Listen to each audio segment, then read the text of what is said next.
لرواياتي ترى هاتوا فرمي باب دستي بردمي خوي بقري دست بقري بردمي هو نهاتوا دسي راس بي اتشف نش هاتوا بشتي دست بي بيشي دست باشا مزانان لروي لغوية وبقياس لسر شتيت الحكم يعني لسر داو الان كتب باوش كيا هنديكان سنة دسي شي بيت شب چونکە تۆ چیەکەی تۆ شەیطان کە پیسە لە خۆتی دوورەخەیتەوە پێسە باسیەکەین ئەگەر دەست نەگری بەدەمتەوە شەیطان چیەکە چێتە ناوتەوە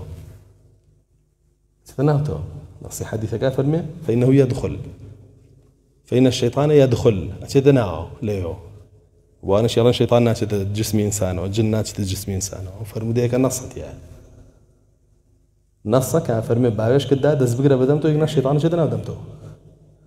ولا الشيطان بيسي تو دفعي بيسي كي لا بردني بيسيش سنته بتشي بيه بدا سي تشبه انجا بيشي دز بيه ياخذ بشتي دز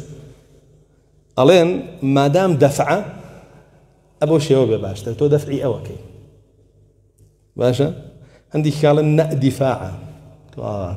دمي خوب بارز وعم بلغي وكذا اواني الان دسي راستا بدسي راستا بيكي الين مجاهده شيطان مجاهده شريفه بدسي راس بيكي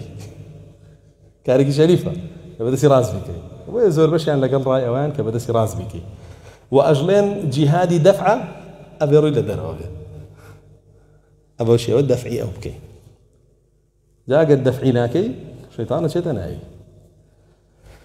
بۆیە ئەمڕۆ خەڵکیش زۆر ئیتر بۆ خۆی جەستەی خۆی کردەوە ماڵی جنۆکەکان بارزی خۆیان هاتوچێ تیاکەن و تیامێننەوە بۆیە باوێشک بەڕەڵاکردنیش لە نوێژە کەڕاهەتی هەیە بیگریتەوە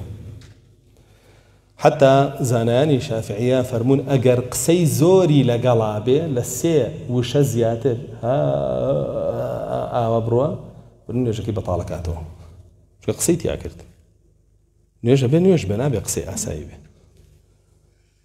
قیاسەن لەسەر ئەویش چی و فەرمودەشی لەسەر هاتووە زۆر ئەوە لە نوێژە زۆر وا بکەین ئەویش فەرمودەی رەسوڵ الله صلی الله عليه وسلم فەرمی إذا أتى أحدكم الصلاة فلا يتنحن عن وجه ربه تۆ بەڕێوەڕووی خواوە ساویە فەرمێ کە هاتی بۆ نوێژ زۆر ئەوامە کە بەڕووی خوایە ئەمە چییە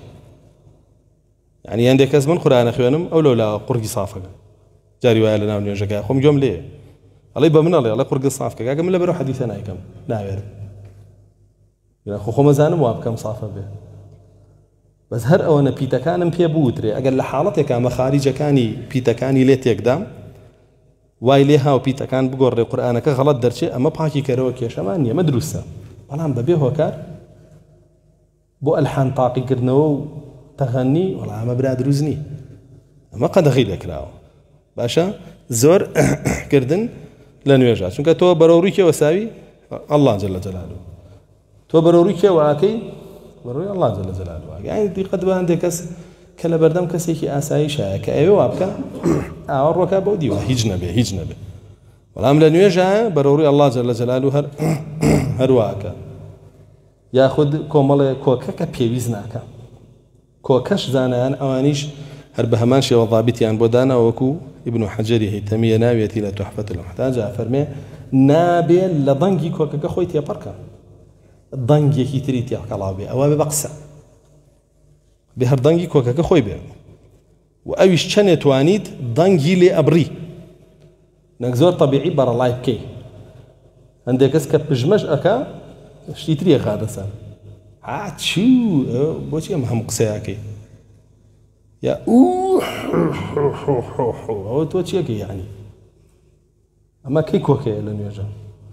همش تاني عين تو بزاين لك شوي تو بروكي وساوي يعني براسي زانا يعني ما كتاب يعني هي للتعظيم قدر الصلاة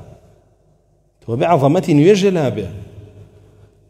عظمتي نيوجه لا نبيت شلون عظمتي لبدس يعني هيج عظمتك اللي بدسنا يعني وهي سيرك إلا أول وتأخير توبة أقداري خود بي حالتي نويج أشرفترين حالتي توه نبيكو حالتك يعني آسايتر التماشايكي چ جوڵەت و چ هەستان و چ دانیشتن و چ قسەت و چ کۆکەت و چ هەر بابەتێکی تر کە ئێتە بەردەمە ئەبێت تایبەتمەندیەکی خۆی هەبێ